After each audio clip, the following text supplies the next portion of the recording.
Selamat malam Strivians, ketemu lagi di Strive in You bersama saya, Ditri, sebagai host kamu malam ini. Seperti yang Strivians sudah tahu, biasanya Strive in You itu setiap bulan mencoba untuk membahas satu tema tertentu. Nah, di bulan Oktober ini kita lagi mencoba untuk membahas tema Starting Again, atau memulai sesuatu kembali. Karena biasanya kalau dalam siklus 1 tahun, biasanya para Strivians yang notabene adalah penggila olahraga gitu ya, itu biasanya udah mulai kan merancang gitu kan. Apa nih yang bisa gue lakukan di tahun depan gitu ya? What can I do better? Apa yang mesti dirombak gitu kan. Dan biasanya kita dalam setahun tuh banyak banget tuh tujuan-tujuan kita, tujuan untuk healthy lifestyle, tujuan untuk olahraga, yang mungkin sedikit kedodoran gitu. Momentum di Oktober, November, jelang akhir tahun itu biasanya adalah momentum untuk reflect dan belajar dan riset gitu kan. Khususnya di tahun ini kita lagi di tahun yang sangat spesial gitu ya, tahun 2020 dengan pandemi COVID. Jadi pembahasan ini menjadi lebih lebih menarik lagi gitu loh, karena ada circumstances yang unik gitu yang saat ini kita hadapi.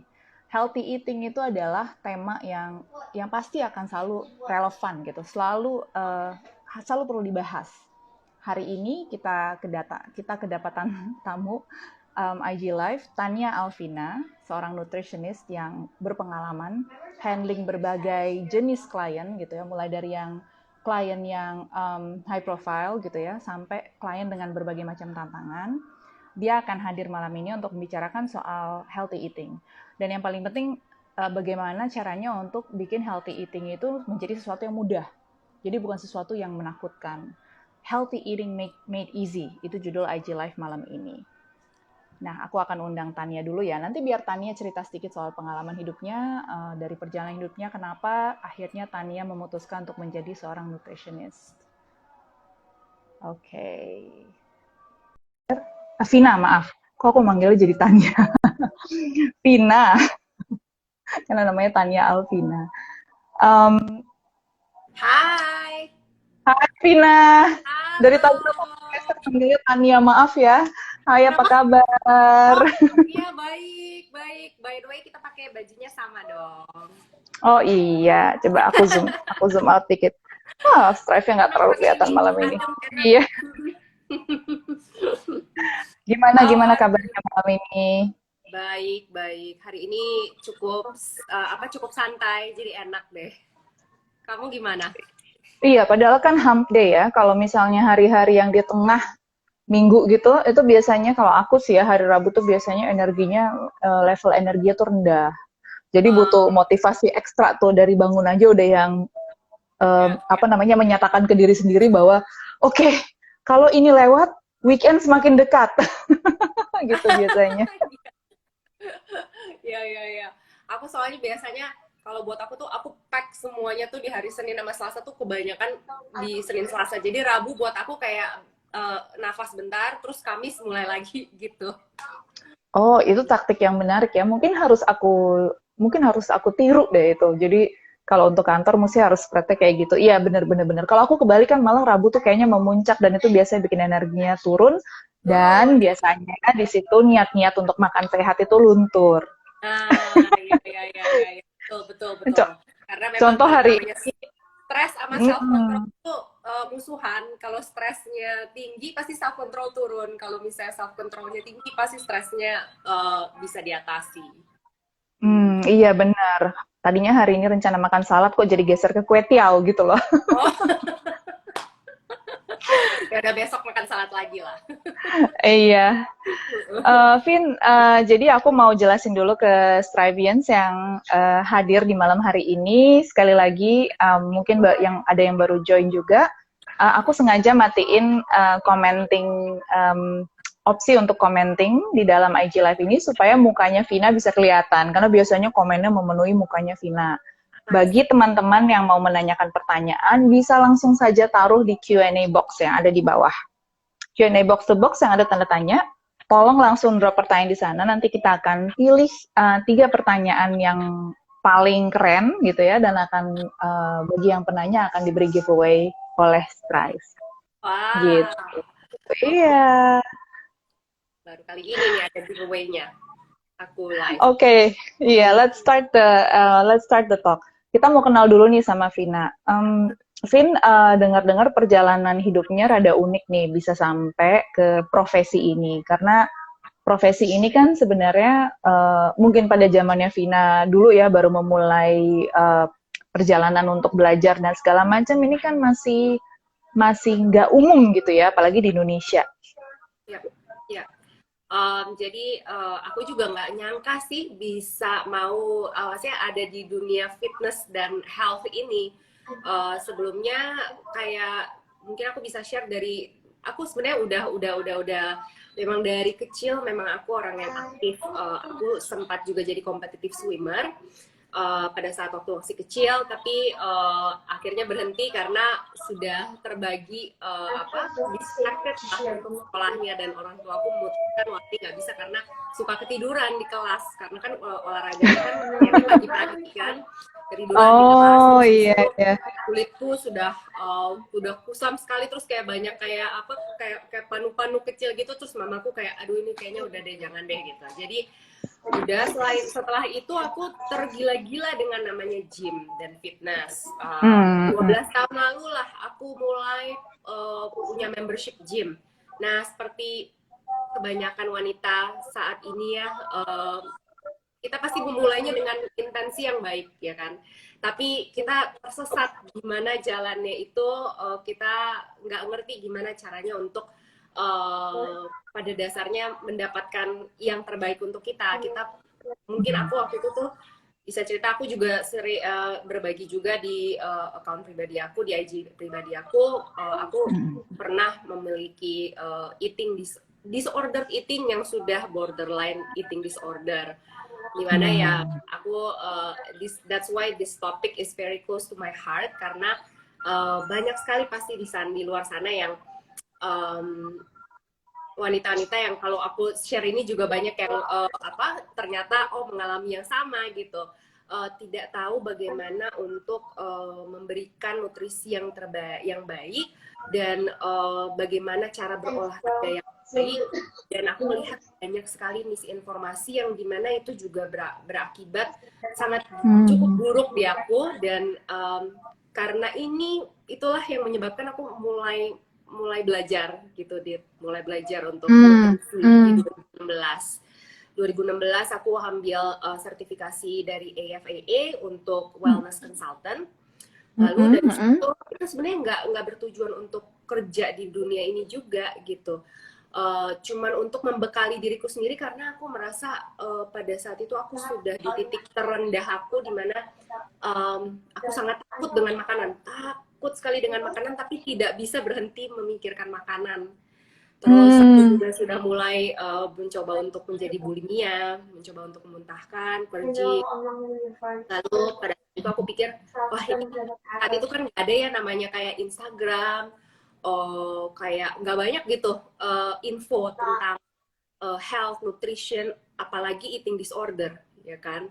Terus akhirnya aku pikir udah deh, coba deh, anyway aku juga suka gym, suka fitness juga, kayaknya gue bakal tertarik deh, udah deh belajar gitu.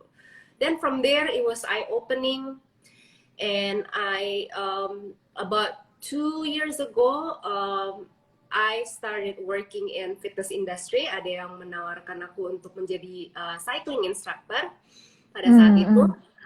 Jadi aku mulai menjadi indoor cycling instructor.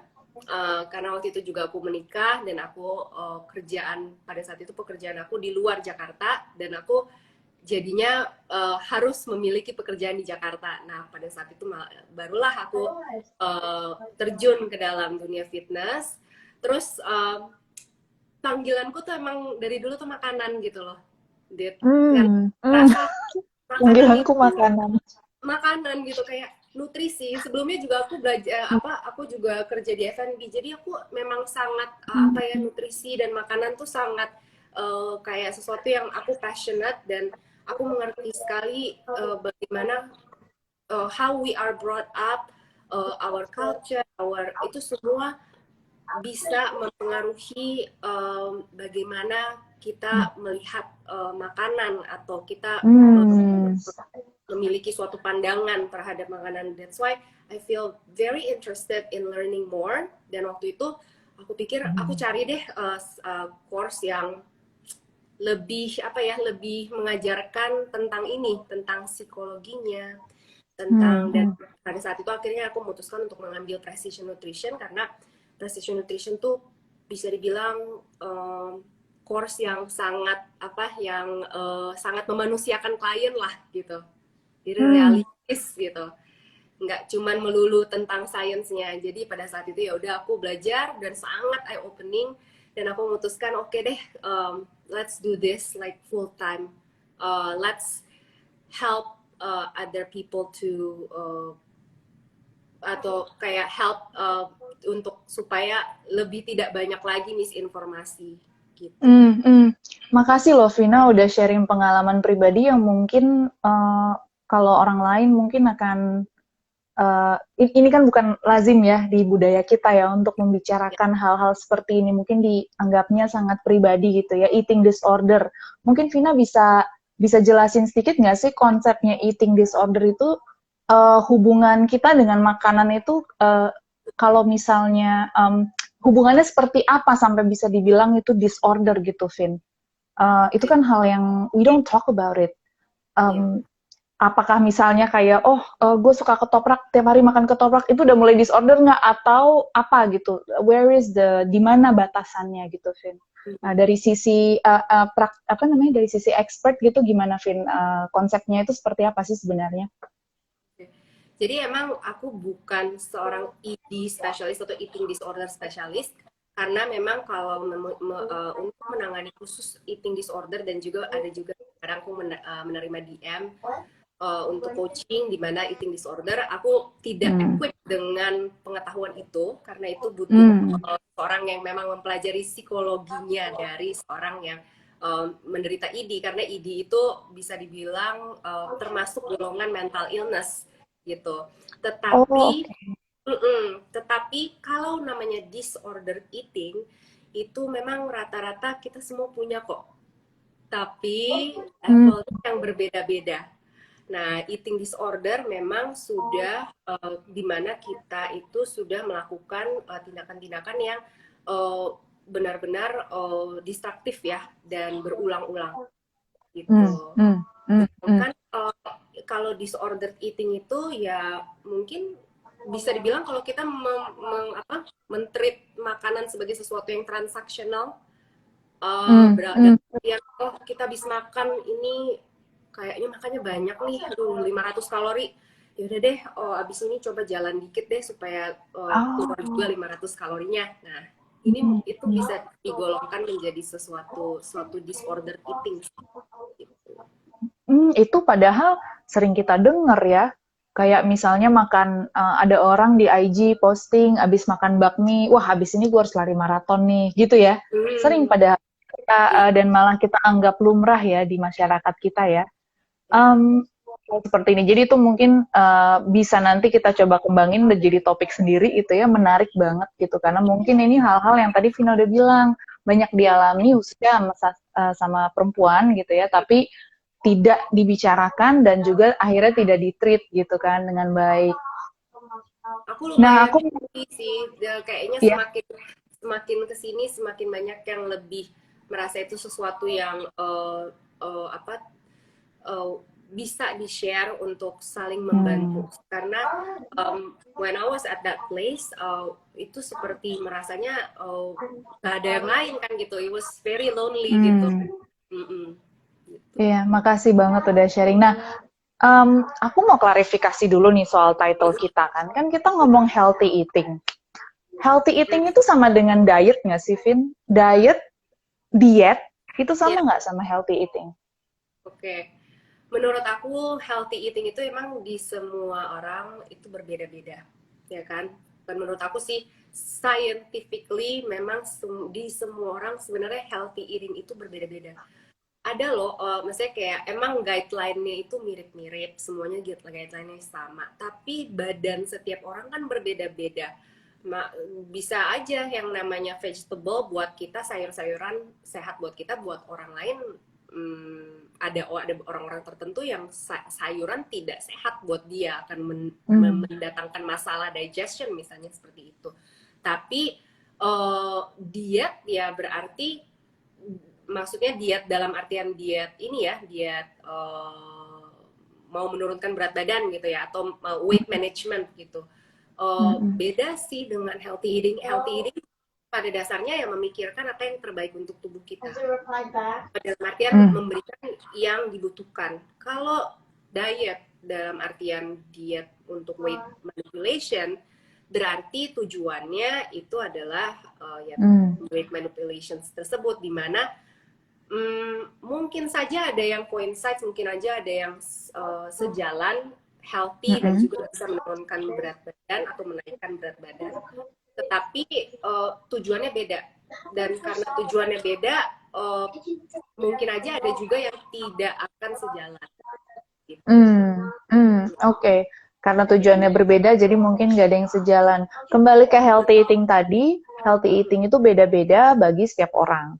Karena tergantung dari tubuh masing-masing, dan setiap orang punya tubuh yang berbeda. Berarti prasyaratnya kita harus mengenal tubuh kita dong. Ada nggak langkah-langkah sederhana, mumpung kita kan lagi di semangat untuk starting over atau starting something new gitu ya, starting new habit, cara-cara sederhana untuk mengenali itu bagaimana sih? Kayak misalnya begini, ada anggapan bahwa, oh lihat aja blood type-nya, kalau O berarti cocoknya makan daging merah banyak.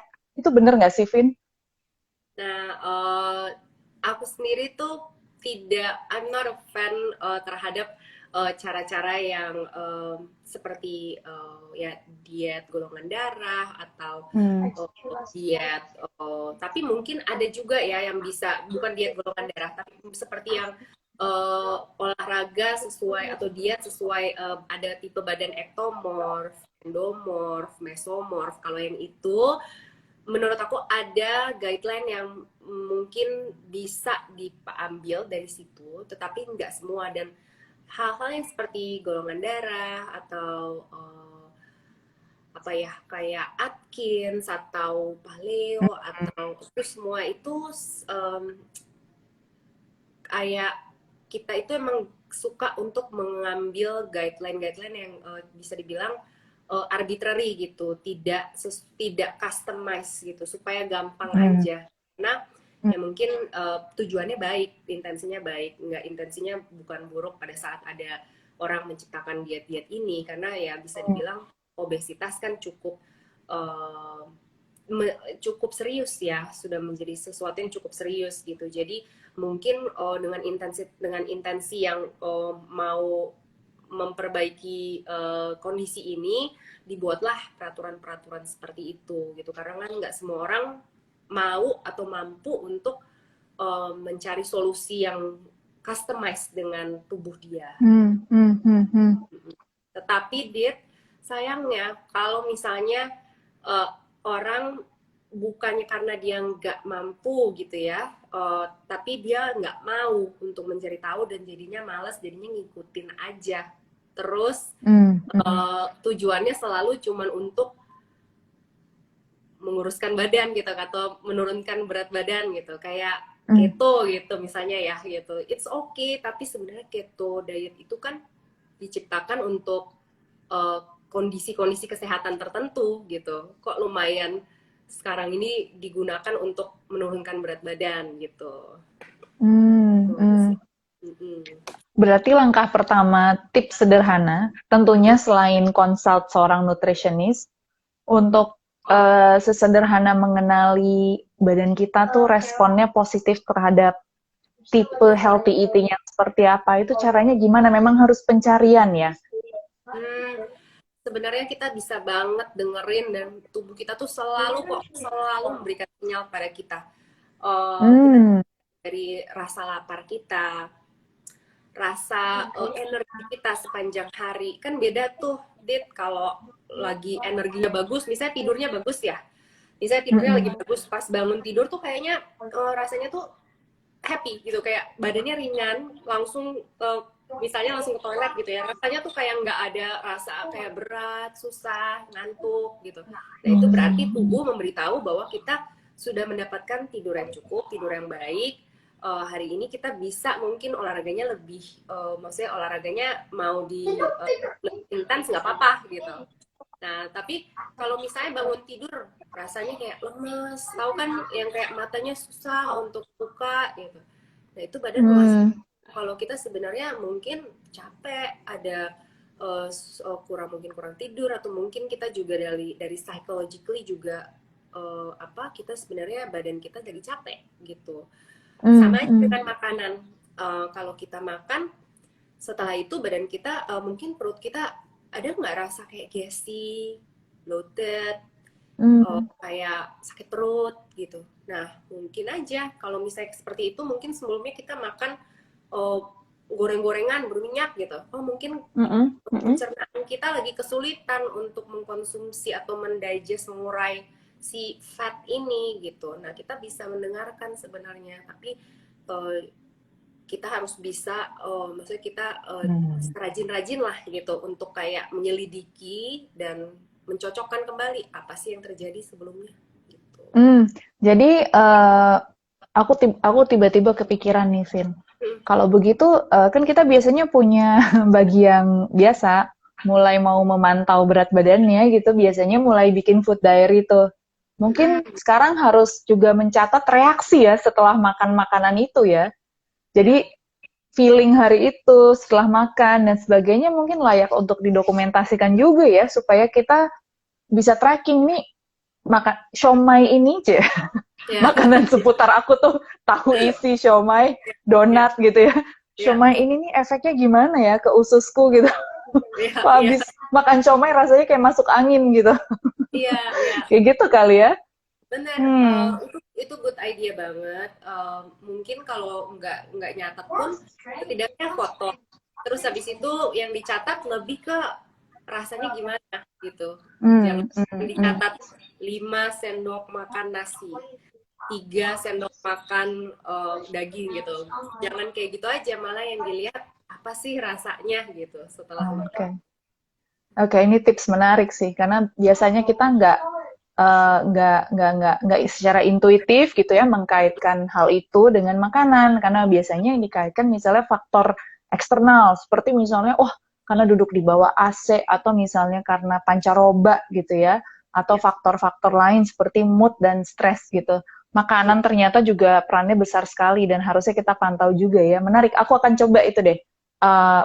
Food journaling tapi untuk mencatat perasaan-perasaan gitu ya, rasa-rasa badannya gimana setelah makan makanan-makanan tertentu gitu.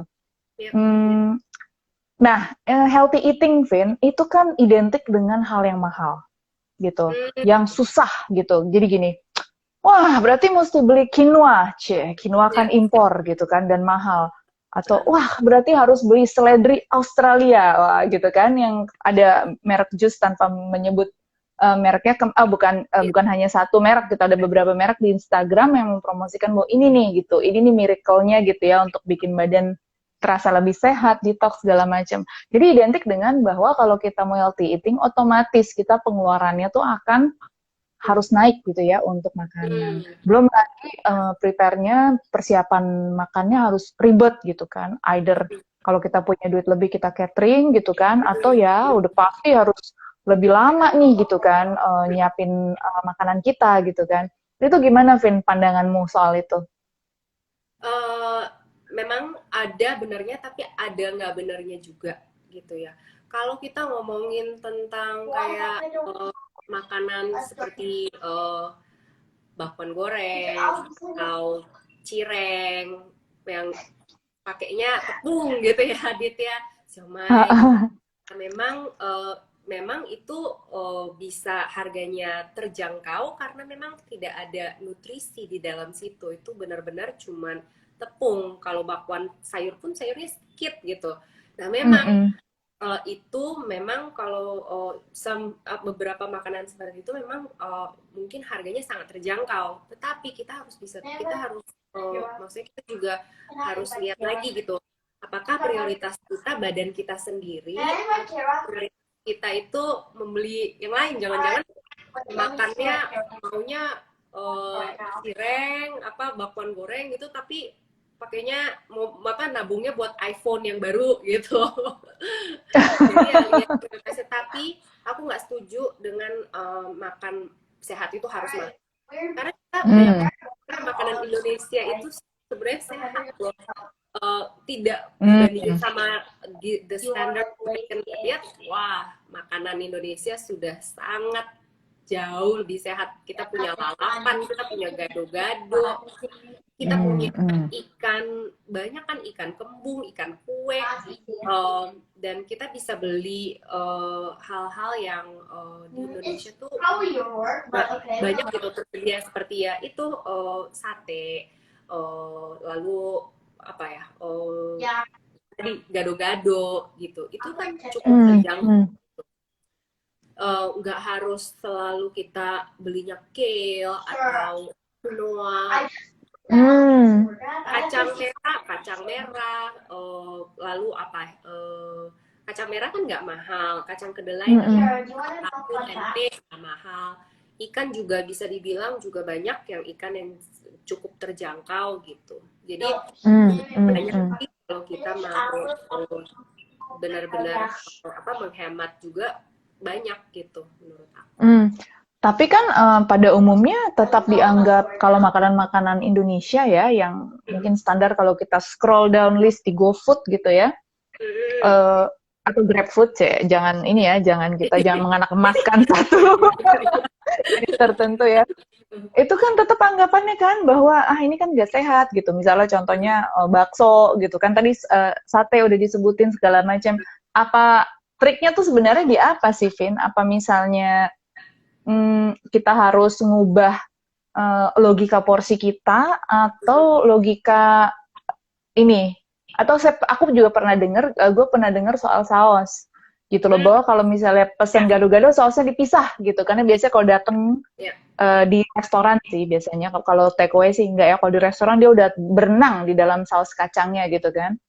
Jadi ada yang bilang itu bisa aja. Jadi kita sebenarnya jangan overdosis saus kacang, itu menjadikan gado-gado tetap sehat. Itu benar nggak sih? Jadi sebenarnya makanan Indonesia bisa nggak dihack supaya bisa lebih sehat?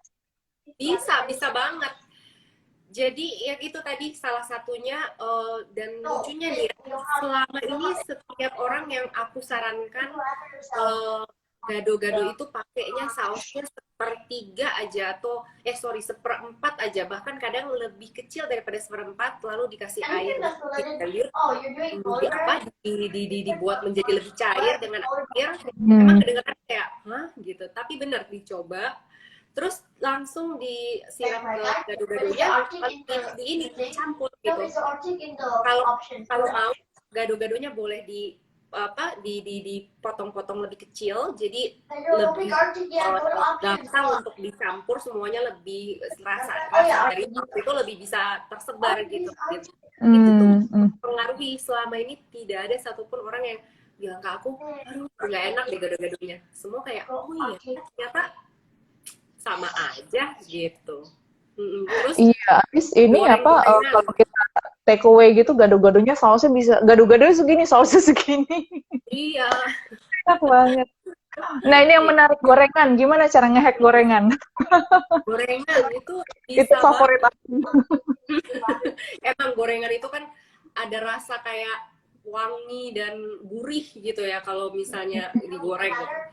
Tapi kalau misalnya kita kita punya air fryer atau kita punya oven, sebenarnya bisa di oven atau fryer, lalu mungkin pakai sesuatu yang bisa membuat ada rasa gurih itu. Aku suka pakai namanya nutritional yeast sama almond flour, itu kalau dicampur rasanya gurihnya enak deh kalau misalnya buat ayam goreng gitu. Jadi daripada ditaruh di tepung terigu, telur gitu, di nutritionally sama almond flour lalu dimasukin ke dalam air fryer atau oven, itu juga enak dan ya nggak kalah sih daripada ayam goreng. Dan aku itu percaya bahwa semua itu kalau kita konsumsinya secara moderasi itu sebenarnya nggak apa-apa. Emang kalau kita mau makan rawon, rendang, sate pakai sausnya itu nggak apa-apa, tapi asal jangan setiap kali. Semakin sering kita melakukan itu, keputusan kita tindakan kita itu semakin berdampak gitu. Bagaimana dengan pilihan karbohidratnya, Vin? Karena kan masakan Indonesia identik dengan nasi. Lagi kalau ke restoran Padang, nasinya pasti lebih gede daripada dua kepalan. Pluk gitu kan, ada di plate kita.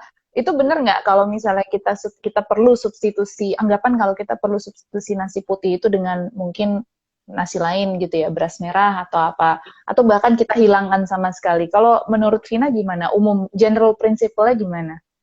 Jangan dihilangkan sama sekali yang pasti. Eh, karena bingung sih, belakangan ini kayaknya karbohidrat kayaknya dapat nama tuh yang buruk banget gitu. Jadi banyak sekali yang menghilangkan karbohidrat, padahal karbohidrat itu apalagi kalau kita olahraga, apalagi buat strivians yang olahraga itu penting sekali untuk ada karbohidrat, ya kan. Nah, kalau menurut aku ya itu salah satunya ya diganti mungkin dengan karbohidrat yang lebih kompleks, bisa dari nasi putih menjadi nasi coklat atau nasi merah. Aku pribadi lebih suka nasi coklat karena lebih enak daripada nasi merah.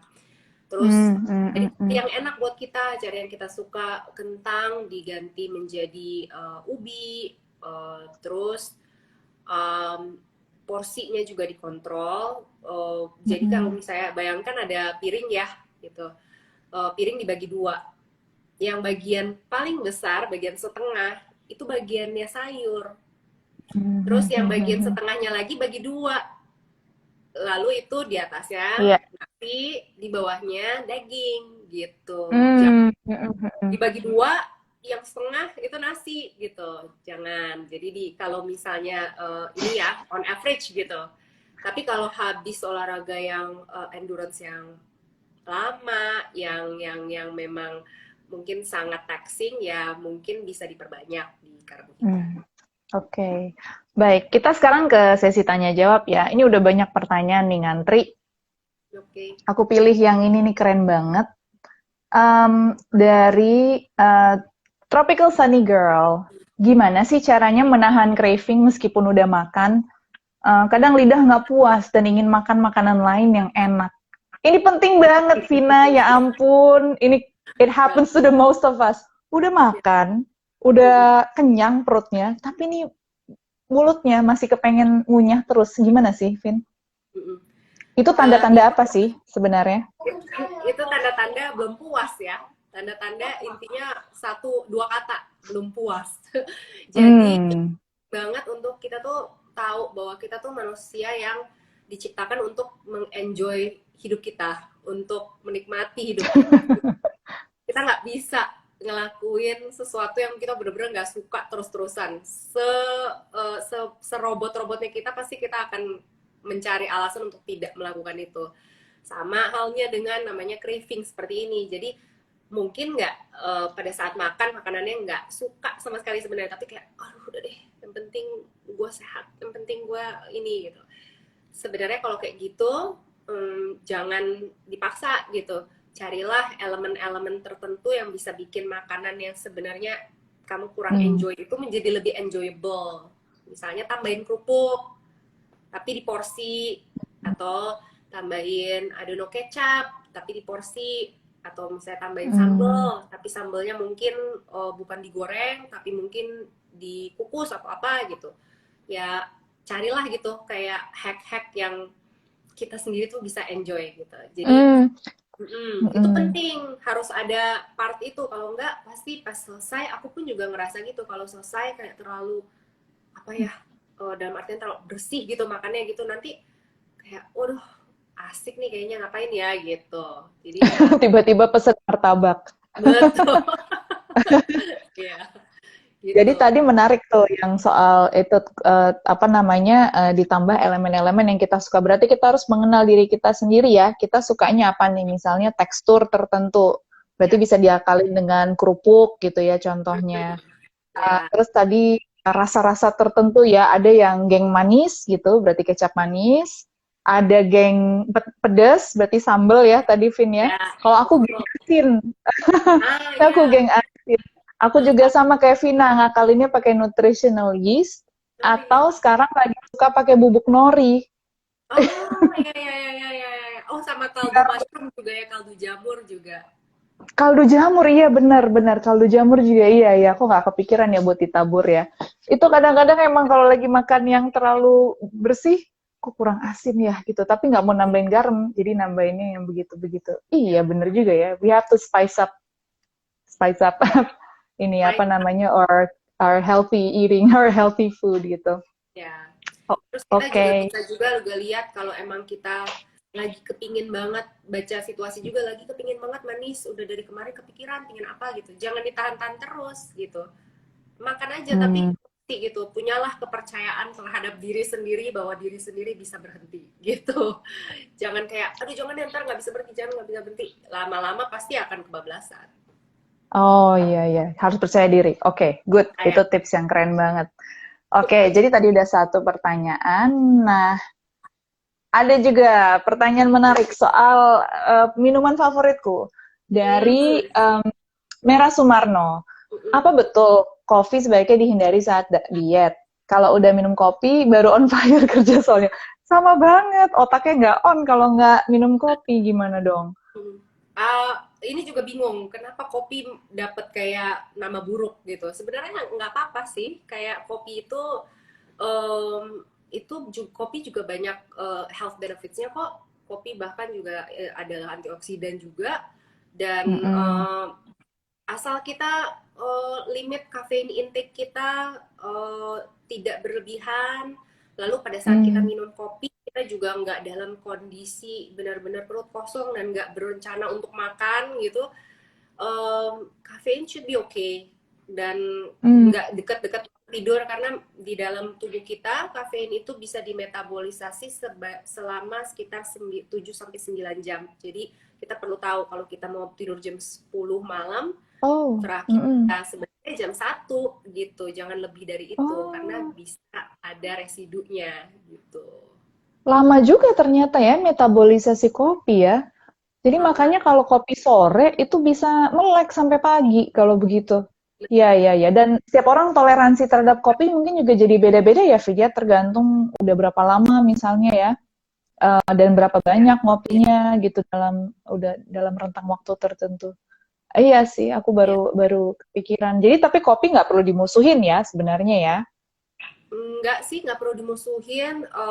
Tapi ya kalau misalnya merasa kopi itu mengganggu dalam asam lambung atau apa gitu, mungkin ada Hmm. baiknya mencoba untuk ganti ke matcha juga sebenarnya sangat energizing loh. Tapi bedanya kalau kopi tuh gitu minum langsung cus gitu kan. Kalau matcha tuh Hmm. kalau kayak vitamin tuh namanya sustain release gitu. Jadi perlahan-lahan, tapi ada energi terus. Dan bagusnya Oh, oke. matcha itu ada satu zat namanya theanin jadi itu bikin kita lebih fokus. Oke, jadi matcha bisa jadi alternatif ya. Yang jelas kopi yang kita maksud di sini adalah kopi hitam ya, bukan kopi campur susu dan gula aren sebanyak Bukan. seliter gitu ya. Bukan. Iya, wah itu cukup bahaya loh karena kopi itu kan kan pahit kan. Jadi untuk dapetin sampai manis segitu dia berarti kayak istilahnya tadinya minus untuk -2 untuk dapetin 4 berarti nambahnya bukan 4 loh. Sebenarnya nambahnya 6 gitu. Iya, iya. Oke, sekarang menuju pertanyaan ketiga. Waduh, banyak banget. Nah, ini dari aku pilih dari ini Vera titik 1128. Menurut Kavina, diet tanpa diperbolehkan dan makan sayur. Oh, oh ini pertanyaan.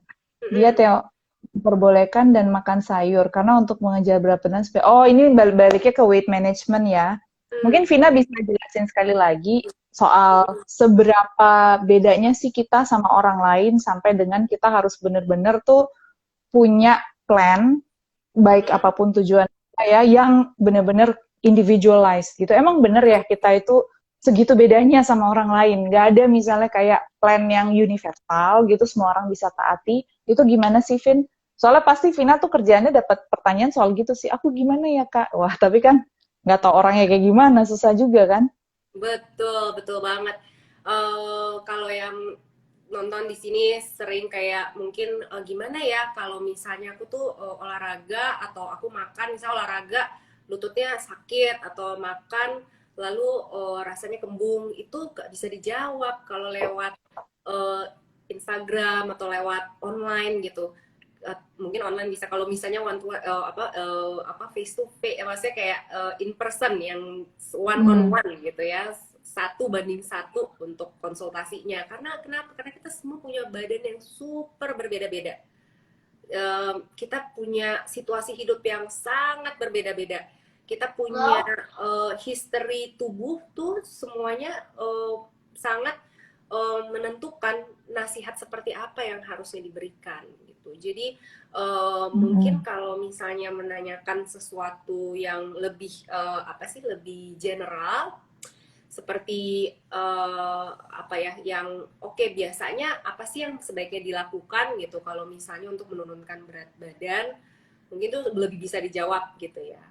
Hmm, Eh, hmm. Tapi mm, tadi ada beberapa prinsip yang sangat umum ternyata yang menurut Vina bisa kita coba aplikasikan ya, seperti porsi gitu ya. Porsi sayur harusnya setengah piring, bukan cuman seperlima gitu atau cuman di ujung gitu kan. Itu betul. tadi ada, dan pada dasarnya memang ada konsensus ilmiah gitu ya. Contohnya bahwa sayur mayur gitu ya dan buah-buahan itu perannya gede banget gitu loh untuk well-being kita gitu kan. Itu Betul. kadang-kadang yang suka kita jadikan sebagai itu uh, apa namanya hiburan kok hiburan sih apa sih aku mau bilang pemain pendukung atau pemain ya Betul kan tuh apa tuh iya figuran figuran. figuran kok hiburan sih figuran gitu bukan jadi utama gitu ya ya ya. Ya, ya, ya. Tapi benar kata Vina ya, berarti kalau sebenarnya kalau kita mau memulai healthy eating journey ini dengan baik, kita sebaiknya memang mengenali tubuh kita dan hal paling baik adalah memang konsultasi ke profesional. Karena banyak sekali sekarang, banyak banget disinformasi, Vin, soal kita buka apa semua portal-portal berita gitu ya untuk perempuan aja tuh udah banyak banget.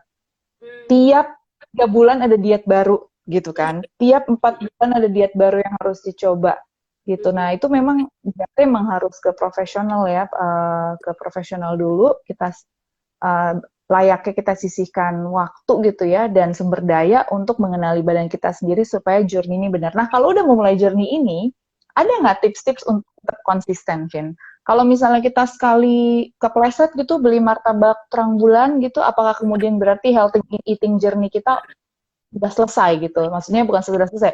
Apakah berarti itu game over gitu, Vin? Atau gimana? Enggak, malah itu bahkan ya kadang-kadang eh, buat aku dengan klien bahkan kadang-kadang aku menjadwalkan untuk mereka eh, sesekali itu ada refreshingnya gitu karena Hmm. sesuatu seperti mungkin nggak martabak terang bulan ya cuman ya kalau memang harus ya sudah gitu buat aku tuh tidak ada sama sekali makanan yang off limit. Makanan-makanan seperti martabak terang bulan atau I don't know like roti keju atau apalah Hmm. itu sebenarnya bisa malah kita ganti kacamata kita lihat itu sebagai sesuatu yang tools malah yang akan membantu kita supaya kita semakin bisa apa bisa stay sama program kita sama effort kita dan kita nggak merasa terlalu apa ya terlalu burn out gitu, terlalu overwhelmed tiba-tiba semuanya berbeda. Hmm. Again balik lagi ke prinsip kita adalah manusia yang diciptakan untuk menikmati hidup gitu. Oke, oke. Ada istilah memang otak kita itu rakus gitu. Otak kita itu pemalas dan rakus Pas. gitu sebenarnya. Betul, Bener betul. ya? Penikmat, Benar, penikmat. benar. Otak Itu tadi berarti yang kita Vina sebut tadi itu konsep konsep cheat day ya? Atau konsep atau gimana? Konsep oke gue boleh dapat istirahat deh gitu atau reward atau gimana, Vin? Itu kita anggap uh, istirahat atau kita anggap hadiah malah? itu jangan dianggap sebagai cheat day, jangan dianggap sebagai reward karena Oh, dengar. kita kalau kita melihat konsep cheat day atau konsep reward itu berarti kita memberikan nilai atau memberikan suatu nilai moral kepada makanan, bahwa makanan ini Oh, adalah sesuatu yang kita pantas dapatkan atau kita pantas untuk istilahnya berselingkuh dengan makanan gitu. Sedangkan kita sebenarnya bisa melihat itu sebagai kita emang hidup untuk enjoy. Jadi nggak ada salahnya kok kalau sesekali kita makan yang kita enjoy, yang benar-benar memberi kita rasa yang enak aja di lidah gitu. Jadi kayak kita harus, kalaupun ia makan seperti itu, kita harus ingat, oh ini ada kok kegunaannya supaya aku makin bisa semangat gitu. Jadi nggak sia-sia gitu. Nah oh, gitu oke. aja. Aku sekarang paham. Jadi dengan cara pandangnya begitu, kita fokus pada sensasi yang dihasilkan, bukan pada achievement gitu loh. Bahwa oke, gue harus habisin nih satu apa ya, tiramisu ini ya, satu piring tiramisu ini karena gue udah layak mendapatkannya. Malah akhirnya jadi makan lebih dari apa yang kita butuhkan untuk memuaskan rasa itu ya, untuk memberikan kepuasan gitu. Karena aku sering ngerasa jadinya binging gitu loh. Jadinya gue harus habisin nih semuanya karena kan ini reward gitu, atau karena ini adalah cheat day gitu, mumpung gitu, kayak gitu ya, Vin ya. Iya. Pikir otak kita, pilihan kata kita tuh sangat apa ya, dengan tanpa kita sadarin otak kita tuh bisa mengasosiasikan pilihan kata kita itu sebagai sesuatu yang kalau kita ngomong tentang cheating gitu ya, berarti itu selingkuh gitu. Terus kalau kita udah win very good gitu, terus kita bilangnya cheating, berarti otak kita tuh emang sukanya rebel. Jadi maunya tuh kayak kalau udah namanya cheating, berarti oke, ini saatnya gue harus kayak harus dimanfaatkan nih gitu, jangan disia-siakan, ayo. Nah biasanya kalau kayak gitu yang ada kitanya sendiri pas saat makan sebenarnya dihantuin sama suara-suara bahwa oh what you are doing ini sebenarnya nggak bener loh, ayo cepet-cepet atau kayak ayo cepetan kayak manfaatkan kesempatannya. Jadi otak kita bising sendiri sama suara-suara ini, dimana kita sendiri nggak bisa terlalu menikmati si makanan. Padahal kalau kayak santai aja, chill aja, ya udah makan aja, dinikmatin aja, terus dengerin. Kalau udah nggak penasaran, ya udah jangan diterusin gitu. Oke. Iya, ini mengubah pandanganku juga sih secara pribadi, karena selama ini melihat hal-hal itu, kalau nggak ada aku anggap cheating, reward. Gila, keren banget. Terima kasih Vina ya, ini udah 47 menit kita ngobrol nggak kerasa. Kita udah harus selesai, apa namanya, kita harus akhiri. Sayang banget udah harus kita akhiri ya sesi ngobrol ini. Aku pribadi sih dapat banyak ya belajar dari tadi ya obrolan kita pertama soal mencatat rasa setelah makan gitu ya. Ini bikin kita ngerasa enak apa enggak, energi levelnya gimana, terus mungkin juga rasa-rasa lain seperti jadi kembung atau enggak gitu kan, ada yang jadi pegel atau enggak di badan gitu dan sebagainya. Aku selama ini nggak pernah kepikiran loh buat nyatet-nyatet begitu, atau untuk paling nggak untuk notice gitu, hal kayak gitu tuh juga nggak kepikiran gitu. Terus yang kedua adalah soal mengenali badan sendiri, untuk benar-benar memulai healthy eating journey dengan baik, karena setiap orang badannya berbeda. Jangan cepat-cepat apa ya terjebak gitu ya dalam tren dieting yang baru gitu kan, atau informasi mengenai nutrisi yang terbaru gitu, kemudian mengubah pola makannya selama ini karena sekedar gitu ingin mengikuti arus gitu. Jadi memang harus benar-benar yakin dulu nih badannya butuh apa. Karena healthy eating tadi seperti yang Vina bilang, it's not about weight loss, itu bukan necessarily diet gitu ya, tapi itu soal memberikan badan apa yang dibutuhkan. Ya terus yang tadi soal itu reward sama cheating, nggak pernah kepikiran loh sebelumnya. Karena selalu mikirnya berarti selama ini hubunganku dengan makanan tuh masih toksik mungkin ya, Vin ya. Harus diwaspadai ini. Apa memang masih ada kayak belum tentu kayak setiap kali kita maksudnya sama aja kayak apa ya, kayak belum tentu kalau kita tuh udah super bagus hubungannya makanan, kadang-kadang juga kita ada kok masanya kita kayak kelebihan makan, terus kita tahu gitu, aduh nih kayaknya kok kelebihan makan ya, kayak nggak bisa stop gitu, mungkin kita lagi stres nggak bisa stop, terus tiba-tiba jadi kayak resentful, jadi kayak pikiran, jadi kayak banyak suara. Pasti ada masa-masa seperti itu kok, dan itu normal. Oke, jadi bukan berarti perjalanan kita udah selesai ya, udah game over ya. Kita selalu bisa memulai lagi, kita selalu bisa untuk memperbaiki gitu kan. Kita harus selalu bisa untuk menjadi lebih baik gitu kan, Vin, ya kira-kira. Ya, ya. Dan mungkin juga if I learn something yang benar-benar paling mengena banget buat aku dari perjalanan fitness dan perjalanan nutrisi healthy gitu, itu adalah kita jangan mau yang instan-instan, jangan selalu punya urgency, punya suatu rasa urgency gitu, karena tubuh kita itu nggak bisa di treat seperti itu. Memang namanya kita selalu udah terkondisi dengan nonton Netflix aja, kita nggak perlu pindah langsung dia keganti gitu kan. Kayak semua kita mau makan yang enak, mau makan yang cepat, oke cepat langsung aplikasi gitu. Jadi kita udah terkondisi now gitu. Tapi sayangnya tubuh kita nggak akan pernah seperti itu gitu. Jadi kita harus bisa menikmati prosesnya. Oke. Kata-kata yang sangat bijak dan pas banget untuk menutup IG Live Strive in You malam ini. Thank you banget Vina sudah meluangkan waktu untuk sharing sama kita, untuk berbagi keahliannya.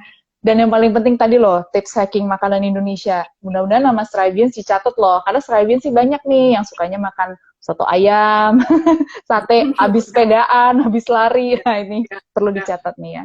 Saus kacang ya, jangan lupa ya guys. Thank you so much Ditri, and thank you Strive for the opportunity. Yep. Oke, dengan begitu kita pamit dulu ya. Sampai jumpa di Strive in You yang berikutnya minggu depan. Kembali lagi ke hari Senin. Makasih Vina sekali lagi. Selamat malam dan stay healthy ya. Sama-sama Ditri. Yuk. Bye. Bye.